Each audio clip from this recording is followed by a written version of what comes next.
Listen, if you're currently injured or suffering from a significant illness, but you want to keep your gardens, maybe your orchards going, keep them healthy and productive, and you want to keep enjoying the relaxation and peace that they bring you, I'm telling you, you're going to have to let things go.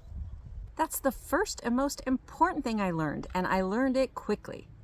Hi, I'm Kim. I grow my gardens and my orchards here in the hot, dry valley of far northern California, Zone 9B. It's 103 degrees here today on September 14th. 2 weeks ago, I took a big fall. I sprained my right wrist. I exacerbated my cervical disc disease, my neck, in other words. I bruised up my shoulder.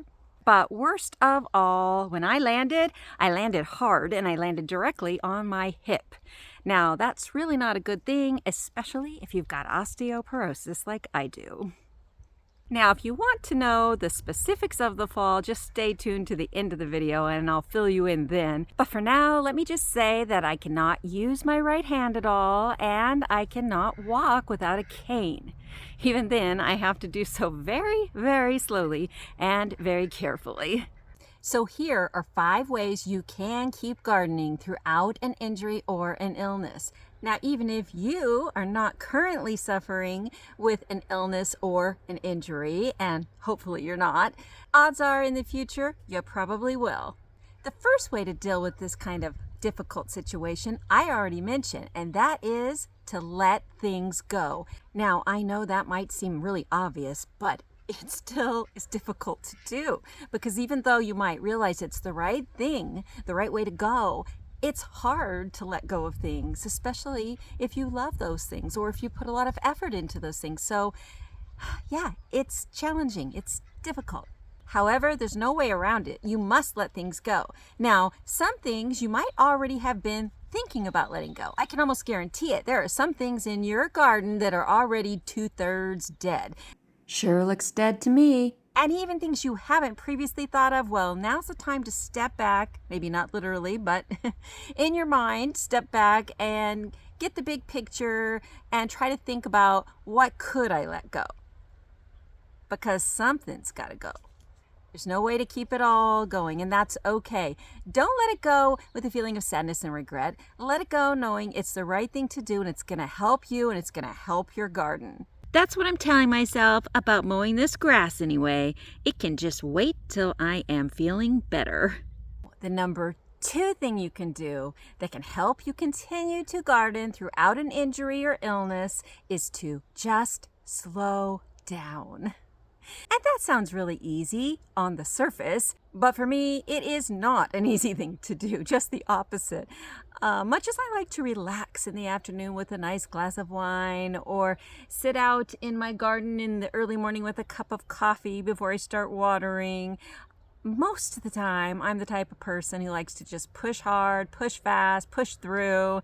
And if you are that type of person too, well, I feel a bit for you, but the fact is, I've had to slow down whether I like it or not, and so will you. What I found most helpful is just changing my mindset entirely. I have to realize that in the long run, slowing down is going to help my garden so much more than trying to speed through, maybe injuring myself more or doing not so good of a job on something. So yeah, slowing down is utterly important.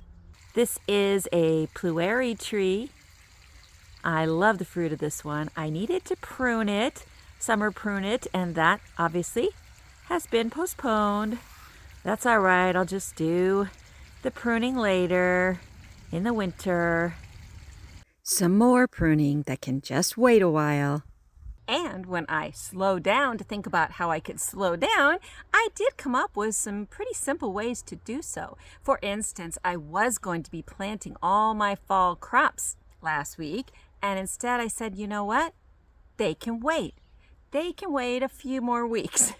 And that's not going to hurt them at all. Actually, it will be great for them. In a warm climate like mine, in a hot climate like mine, there's no rush. And a lot of crops actually grow really well all winter. So even if you're not in such a warm climate as I am, Zone 9B, you can perhaps change some of the crops you were planning to grow and grow ones that will do better in colder weather. So that gives you a chance to slow down and plant them later.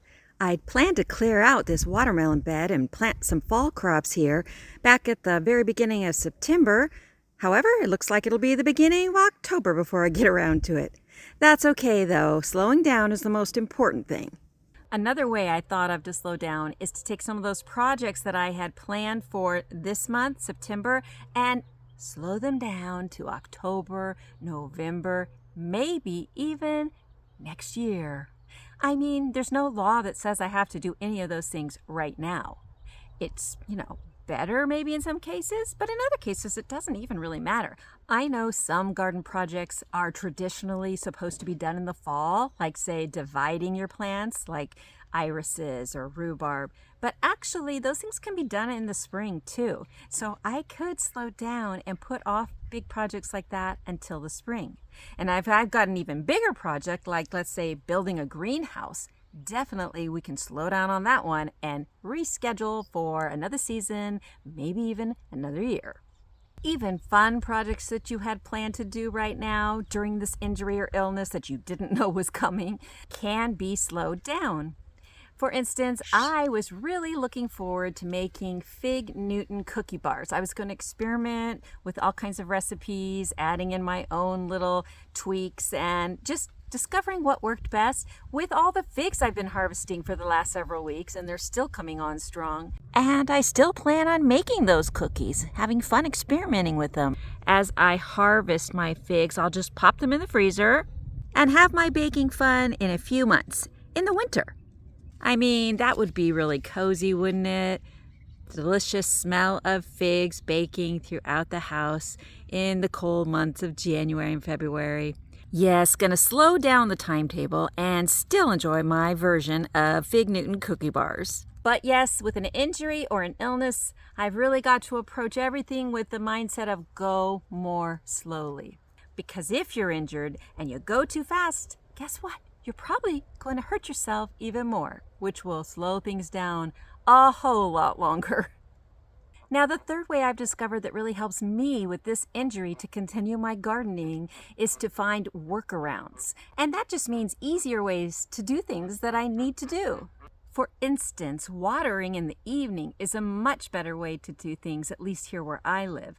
It's much cooler then, I don't get as tired, the leaves don't get burned in the sun, and if someone else is doing it to help me out, they will have a much easier job, not worrying about getting leaves wet and being able to go a little quicker. Speaking of watering, another workaround is to have someone screw in a soaker hose or two for you. I'm sure you can find someone willing to do this for you because it's not like you're asking them to install a big drip line system. You're just laying down a soaker hose and screwing it on, but it will really benefit your garden and lessen the time needed for manual watering. Another workaround, if you live in a place that gets some rain now and then, not really here for another few weeks, but if I'm still laid up in a few weeks, I definitely will be using this workaround, and that is to bring the plants you currently have on your covered patios and covered porches out into the open and let them get some fresh rainwater, which will of course decrease the amount of manual watering they need. This is just one of 3 monkey puzzle trees I have been growing since the spring. I got them as little 2-inch seedlings. They were just one little stem, real flimsy. And they have done so well over the spring and summer. I'm very excited about it. I don't know if you've ever seen a large monkey puzzle tree. They are the most unusual trees, and I just fell in love with them. Not my normal thing, but yeah, I found them at a botanical garden that I toured. They do produce an edible nut, so they'll fit perfectly in with my food forest garden. I did a long video touring that botanical garden. I'll link it at the end of the video if you're interested in that kind of thing. But yes, I'll definitely be pulling my 3 monkey puzzle trees out from under the covered patio where they've been all summer in a week or two when the weather has down into the upper 80s. They do like sun and heat, but they've been protected all summer, so I want to go gently with them. But I'm sure they would appreciate the rain in the late fall and throughout the early winter. Plants love rainwater. It's a lot better for them, actually. And of course, this cuts down on the amount of work that your helpers will need to do. Speaking of helpers, that leads me right to point number 4, and that is you need to ask for help. I am an independent person. I like to do things for myself. I really don't like asking for help at all. And I've actually never asked for help in any way with my garden because I feel like, it's my thing, it's my hobby. I don't want to put that on someone else. But let me tell you, when you're injured or you're really sick, you're going to need the help. You're going to need to call on that help from the people who love you and care about you, even just people who are friends with you, because, well, you are their friend. And if they were sick or injured, wouldn't you want to help them out? Also, asking someone for help can make them feel good. They can feel like they are doing something that is relieving some of the pressure and burden off of you. And I know I like to do that for people, so I'm trying to think of this as I'm giving others that opportunity at the moment. And in the future, I plan to pay them back, of course. So right now, my older teens and young adult kids nearby are helping out all the time. They are taking care of my ducks and chickens.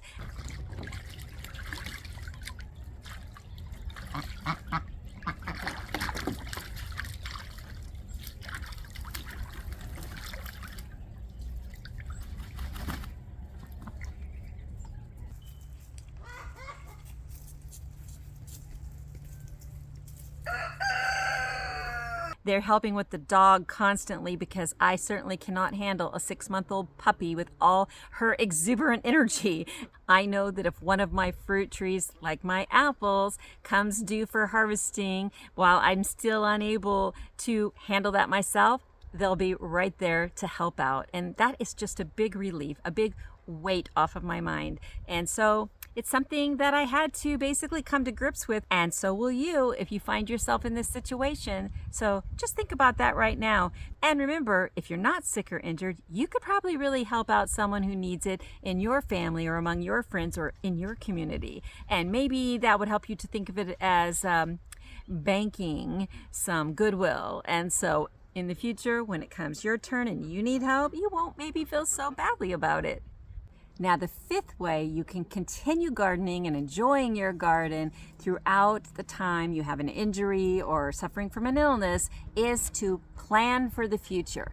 Now, this actually helps you both now and in the future. And there are 3 ways you can plan for the future, or at least that I have been doing so. The first one is to read. I know that sounds kind of odd probably, but really, you have a lot of downtime when you're injured or sick, and reading is a great way to help you continue enjoying gardening because you can be reading all kinds of books and magazines that will give you tons of ideas for the future, both near future and long future. Lots of inspiration, maybe even some ideas to help you right now while you're injured or ill. Getting new ideas and great inspiration from others who garden is a fantastic way to use some of this downtime you have.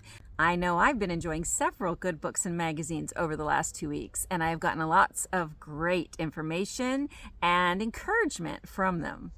And here are just a few of the books that I have been reading and getting so much from. I highly recommend them. Probably be talking about them in a future video. The second way you can plan for the future that can help you both now while you're injured and in the future when you might be injured or ill again is to simplify. And the 2 questions you can ask yourself to help you simplify are, what is absolutely necessary right now? What needs to be done? What must be done to keep things thriving, even just surviving in my garden? And 2, what are my top priorities? After those absolute necessities, what are the things that I most want to keep going throughout this time of illness or injury? Now, what I mean by that is I'm sure that you, like me, have some things that you absolutely will not let go, that you absolutely want to keep going in your garden. For me, it would be out of my orchard, all my fruit and nut trees. Liberty apple tree full of apples. Pink ladies and several more varieties. One of my 2 pecan trees, they started fruiting a couple of years ago, long before they were predicted to produce nuts, and I'm super happy about that. These will be ready to harvest very soon if I want to save them from the squirrels. I put so much time and effort into them, and they're at the stage now where they're really starting to produce well, and there's no way in the world I want any of those to start suffering because I'm injured at the moment. Now, with my veggies and flowers, it's a little more subjective. I do want to keep all my perennial things going. I don't want anything like my asparagus or my rhubarb or my purple tree kale. Just look at these gorgeous greens. And let me tell you, nothing tastes better in stir fry than purple tree kale. Anything that goes on from year to year that I harvest food from, I definitely want to keep those things going. And really the same could be said for any perennial flowers I have. I don't want them to die out. I've invested in them, and really for very little care, they can keep going and going. Annuals, on the other hand, whether they be vegetables or flowers, are some of the things I probably can look at letting go of. And that is a way you can simplify, because then when you ask someone, say, to help you water, they don't necessarily have to water every single plant in your garden. You can tell them, oh, let that bed go. Maybe it was, say, tomatoes, and they're pretty much shot. Also, you can just end some of their lives a little sooner because, hey, in a few more weeks when you're feeling a little better, you can just plant some fall crops in their place. As far as top priorities go, for me, my top preference, my top priority after, the absolute must would be my red roselle hibiscus bed. I've got 14 plants in there that are looking awesome. They survived the heat of the summer really well and are growing strong and just starting to send out their first buds. Look at this. I'm really excited. However, they won't be producing their flowers until the mid to end of October and then through November. I definitely want to keep these going. I am really going to enjoy putting up jams and scones and teas and many other things, hopefully, from those red roselle hibiscus calyxes and even some of the leaves. So I don't want to let those die. It looks like they're going to give me a great big harvest, and that's something that right now in the state I'm in, I really need to look forward to. Probably the only other annual things that I would prefer to keep going would be my peppers, because they're still producing like crazy. Just look at these. I've got all kinds of varieties, and they're really producing a lot now that it's still hot in the upper 90s, low 100s, but not, blazing. Making salsa last fall was so much fun. I want all the peppers I can get. And probably my cherry tomatoes. I only have a few of those, so not too hard to keep them going. And with peppers and cherry tomatoes, I can still make a lot of salsa when the time comes. So yes, simplify the needs of your garden by deciding what must be taken care of and what you really prefer gets taken care of and what doesn't really matter so much at this point. Now, two other ways that I could have simplified things greatly and I wish I had in place for this current time period, but I did not, but I definitely will for the future, are number one, written schedules for all of your animal and plant care. The details about when and how much and, special tips that you have would be very helpful and make things much simpler for your helpers. The second way to simplify that I wish I'd had in place and definitely will have more of in the future is automated watering. So yes, people can help out with manual watering with a hose, but it would certainly simplify things if I had had more automated watering in place, such as sprinklers and soaker hoses and drip line systems and trench irrigation and swales. Now, I do have some of these things in place, but I definitely could use more. And now that I'm going through this period, I definitely will be putting that in place for the future. I'm just super lucky that this injury happened at the beginning of September when the temps are starting to go down and we're having cooler nights. Because if this had happened, say, at the beginning of July, I would have had to let go of a lot more things than I'm having to let go of now. Which leads me to the third part of planning for the future, and that is to automate. All those things I just mentioned about automated watering that would help me so much right now and make the load much lighter for my helpers. Yes, I'm definitely going to be putting in a lot more of those, and you should be thinking about it too. If you don't have sprinklers in place right now for your orchard, I highly suggest you do so. Or drip line. For me, the way my property is situated, sprinklers for my olive orchard.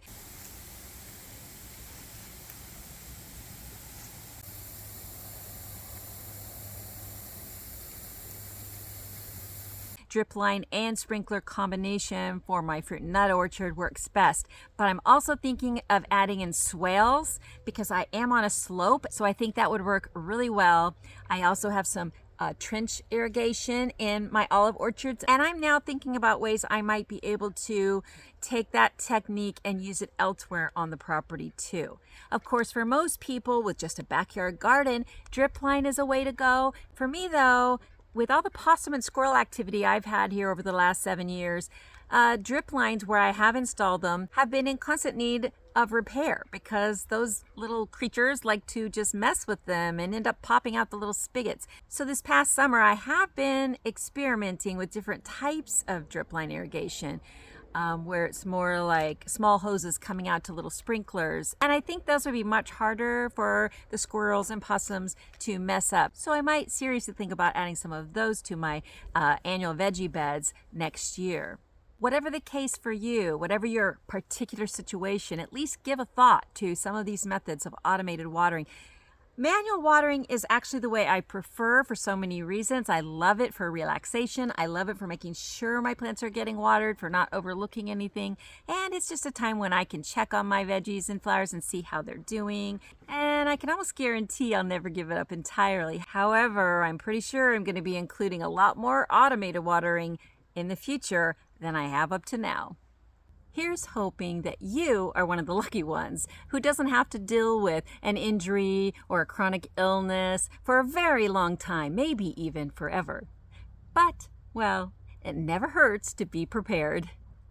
So for those of you who are interested in the details of how I fell, well, I'll fill you in now. In the last 5 years, I have broken both of my wrists. And while one healed completely, the right one, which I now sprained, the left one, despite lots of physical therapy, never did completely heal. And so now my left hand does not have a completely closed grip. And so one evening 2 weeks ago when I took my puppy out front for a little potty break, she suddenly decided for the first time ever, she's 6 months old now, to bolt. She saw the sheep nearby, and I guess her inner instincts took over. She's a border collie, and she bolted for the sheep pasture. Because my left hand doesn't completely close, the leash went right through it. So I ran after her, and after a few moments, I realized she was going to be difficult to catch. She was racing up and down the sheep fence.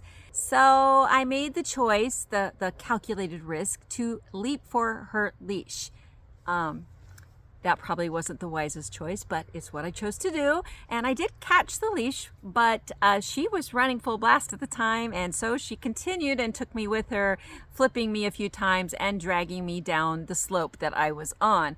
I landed on my hip, as I said, and yes, I sprained my wrist, bruised some ribs, but mostly it was the hip. I, for the first time that I can ever recall, didn't have my phone with me to text someone to come help. But after 10 or 12 minutes, I did get up and hobbled into the house. After a day or two, I decided to go to the ER when I realized there was something, definitely off with my hip. After research, I thought it was probably either a labrum tear, which the labrum is the cartilage that lines the socket that the hip bone, the ball of at the top of your femur, fits into. And so the labrum tear can cause the type of pain I was having. Or I thought perhaps there was a stress fracture of that bone because, well, my bones are not the greatest. So the ER let me know that I was right. I did have a hip labrum tear, and I do have a stress fracture in the hip. Fortunately, neither one currently need surgery. I have to follow up with my orthopedist every few weeks to see how things are going, and fingers crossed that won't become necessary. And I'm doing what I'm supposed to be doing, which is resting a lot and not doing anything to cause me pain in that hip. And with the help I have, and with slowing down and letting go and finding workarounds and simplifying, well, it's working out so far. It's been 2 weeks, and I feel like there's been some improvement. I'm very much positive moving forward. So be careful out there, and yes, have a wonderful week enjoying your garden.